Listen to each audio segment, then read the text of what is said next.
Well, hello my darlings, and welcome back to our channel. I am so glad you are here. Today on Danie's Designs Craftmas 2018 day 24, we are going to be creating a frameless rustic nativity scene. I sure hope you'll stay tuned.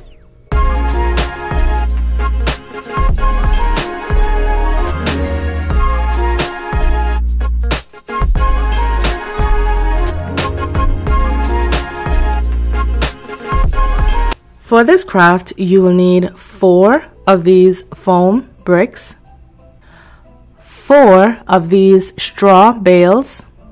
You will need a pack of these garden stones. You will also need your manger miniatures. In addition, you will need any Christmas ornament that looks like a star, some straw or dried moss, and you will need 5 8x10 frames. It doesn't matter what frame, all we're going to do is harvest the glass. And of course, you will need your handy dandy tools. Today, you are going to need a ruler or a straight edged piece of something and your tape measure. Let's get crafting. The first step to this project is preparing our dry foam bricks to receive our glass panes.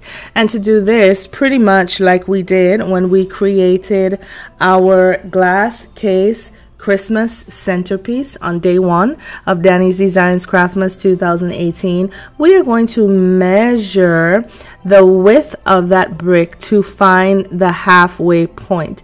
So if you notice, I'm measuring the width and it is coming in at roughly 3 inches, and so half of 3 inches is going to give me a 1.5 inch measurement. Now what I'm doing is finding my 1.5 inch measurement on the top of that foam, again doing the same on the bottom of the foam. And then once we have found that 1.5 inch placement, which is going to denote the center of our brick, what we are going to do is measure 1 inch from the front of that brick going towards the back of that brick and denoting where that 1 inch mark is going to be. What that is going to provide for us is the depth at which we are going to have to plant our pane of glass to make sure that it is sitting secure in that foam. Now, once you have made all of your measurements, you are going to find the very first marks that you made on the width of that foam. You are going to take your ruler or whatever it is you're using that has a straight edge, whether it be a piece of foam board or a textbook. All you need to do is create a straight line, pretty much like I am doing right here by etching that line with my pen, and that line is going to denote where you are going to place your glass for maximum centerage, if you will. Yes, I can do that. I'm a teacher. And so once you have made all of your measurements and you have decided where your glass is going to sit, you are going to take a knife, a styrofoam cutter, whatever tool it is that you have, to cut a valley into that foam to prepare the space for your glass. You are going to repeat this process 4 more times. So I just need to clarify something before we continue with the next step. And in the end of that last reel, I told you that you would have needed to repeat the process 4 more times. That was an error. You need to repeat the process of your measurements for your foam bricks 3 more times for a total of 4 foam bricks. So now that is out of the way, what you're going to do on the lines that you have prepared to place your panes of glass, you are going to take your hot glue gun and pipe some hot glue down into that foam. Once you have done that, you're going to very carefully and very steadily push that glass down into that foam, ensuring that you are going to the depth of 1 inch that we measured for that purpose. Once you have done that, you're going to take your hot glue gun. You're going to place a stream in the front of that glass on top of the foam, at the back of that glass on top of the foam likewise, and then you're going to set it to dry for a few moments. Repeat that process twice more. Now that all of our panes of glass have been dried into their styrofoam bricks, we are now going to anchor the 3 of these styrofoam bricks on top of another pane of glass. This is going to make sure that we will be able to move this entire unit as one piece, or rather this entire thing as one unit. And so what I'm doing here is I'm laying down a foundation of hot glue, and in that hot glue I am going to place the back panel, or the styrofoam brick that is going to become the back panel of my manger. Now, if you notice, this entire styrofoam brick is going to be placed upon the glass. All right. When we are going to place the 2 sides of our manger, however, we are only going to place or glue half of that styrofoam brick down to that glass, not the entire brick. If we were to do the entire brick, then of course our manger would be too small, and of course our panes of glass would not line up. And so as you see I'm doing here, I'm just taking my hot glue, placing it on that glass, and I'm going to very carefully place that styrofoam brick into that hot glue, making sure that very rudimentarily those 2 edges come together. Do not worry that they are not squared. We will fix that, but just make sure that when you are gluing your foam sides down, your sides do meet in a rough fashion.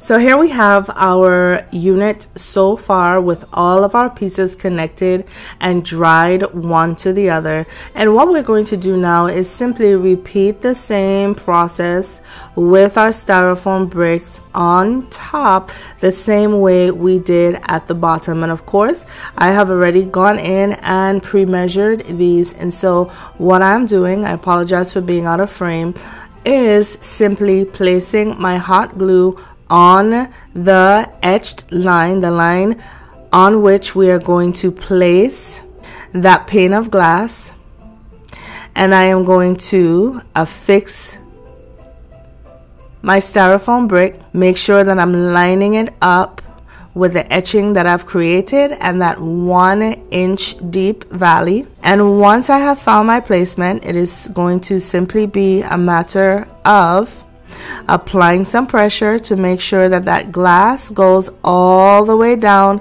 to that 1 inch mark, and then I will allow this to dry for a few moments. While that side is drying, of course, I'm going to repeat the same process on the other side with my second styrofoam brick, and then I'm going to allow that side to dry also for a few moments. So here we have our 2 foam bricks that have been dried into place, and what we are going to do now is place our final panes of glass, which are going to become the roof for our manger.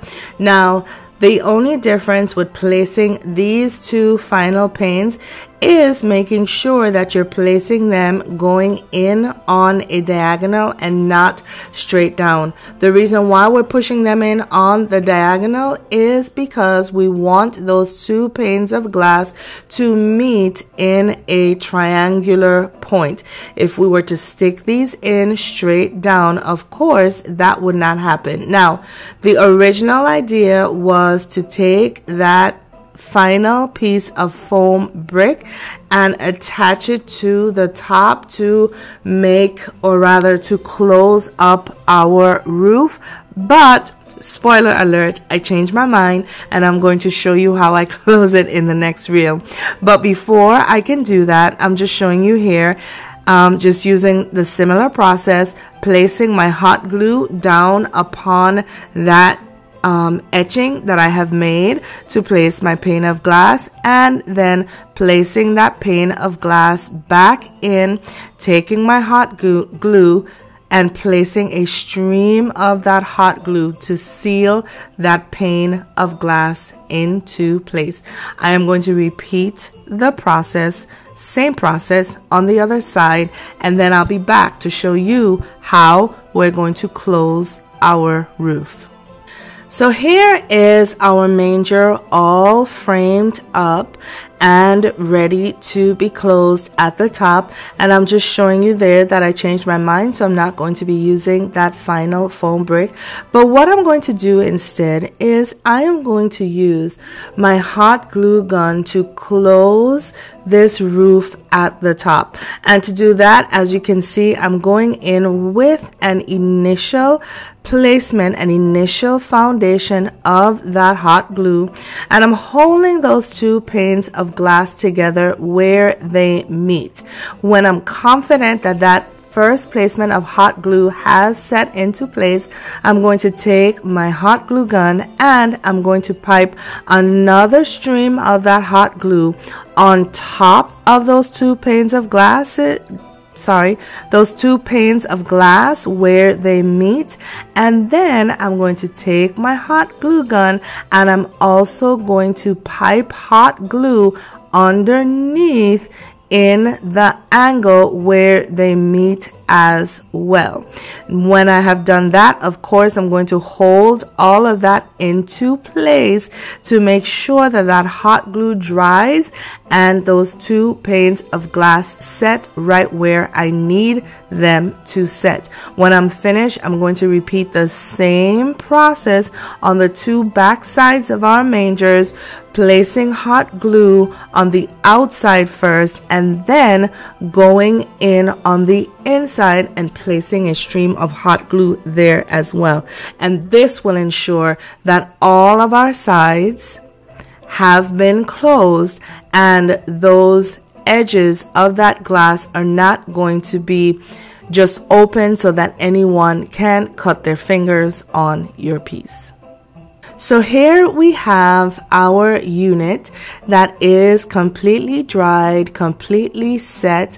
All of our open edges have been closed and buffered with our hot glue. And as you can see, I'm showing you how I sealed the top, going in on the top and on the bottom, and then my two sides on the back and then in the front.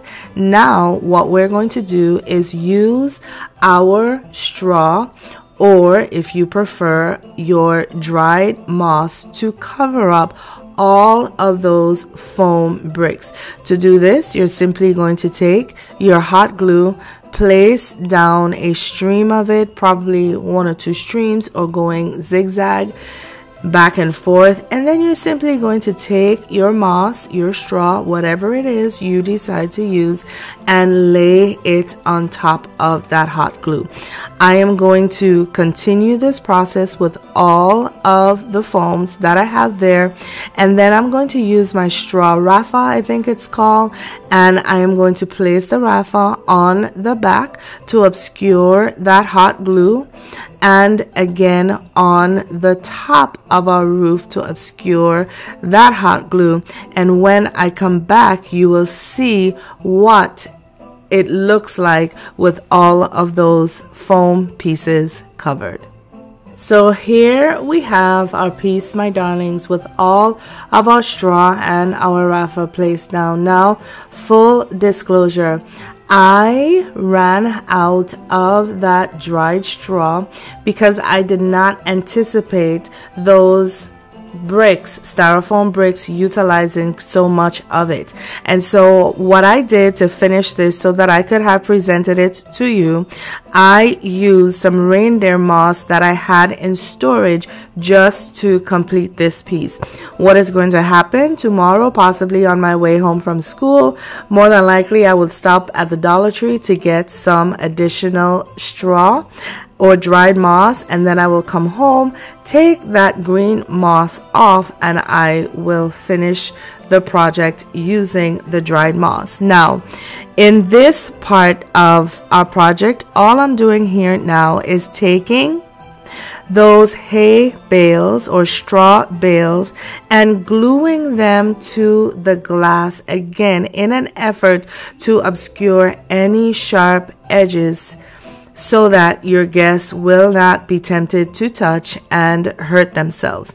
And so these two bales of hay is going to hide those sharp corners on the bottom of that pane of glass. I'm going to repeat that step on the other side with 2 more bales, and then I'll be back to show you how we are going to top our manger. So the last thing we're going to do now is take our star ornament and place it atop of our manger to signify the Star of Bethlehem that was lighting the way for the 3 magi. And so all I'm going to do to place this on my manger is simply place a dollop of hot glue on the gem that is on the back side.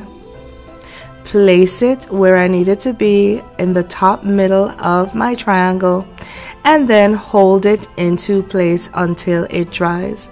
Once I am sure that my star has dried into place, I'm going to clean the piece up of any glue fronds there are, clean my glass, stage the piece, and then place my manger pieces in the manger.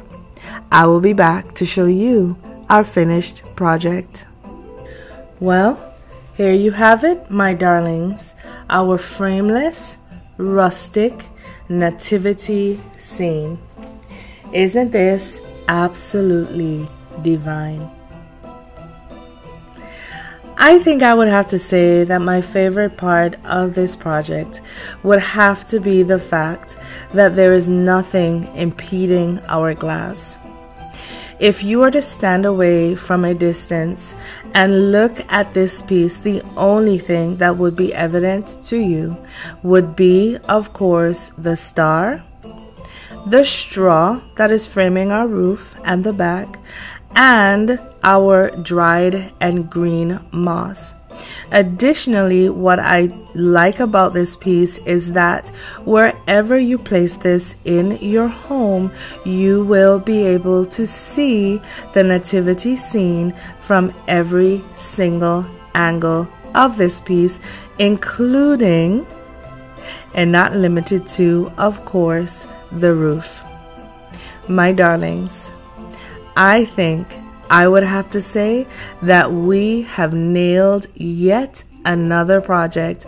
And for those of you who might not celebrate the Christmas holidays, I can say to you, maybe you might not want to use this for a nativity scene, but maybe you would want to use this embellished in a different way for a Christmas miniature scene, a Christmas city, a Christmas town.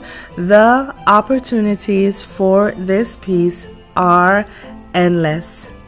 And so, my darlings, if you have found any value in this video, please be sure to give it a thumbs up, as well as leave me a comment in the comment section below. Tell me, would you use this design to create a nativity this year? Or what other uses do you see for this piece? I would love to hear from you.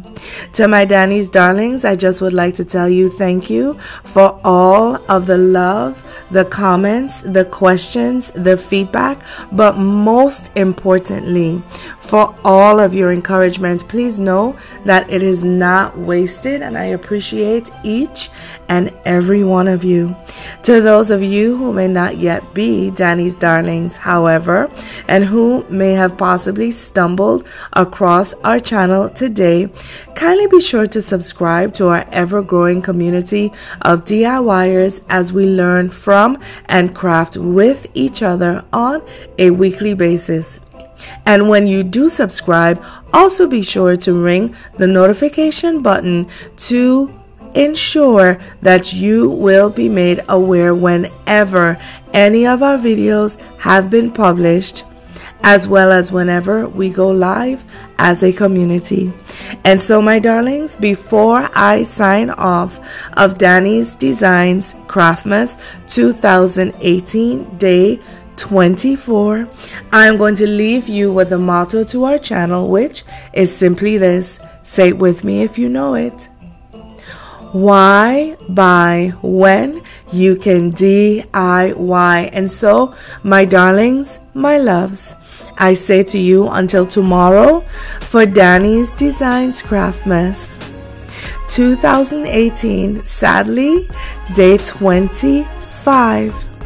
Please, please, please, until then, take care of yourselves for me. Know that I love you all. Bye now.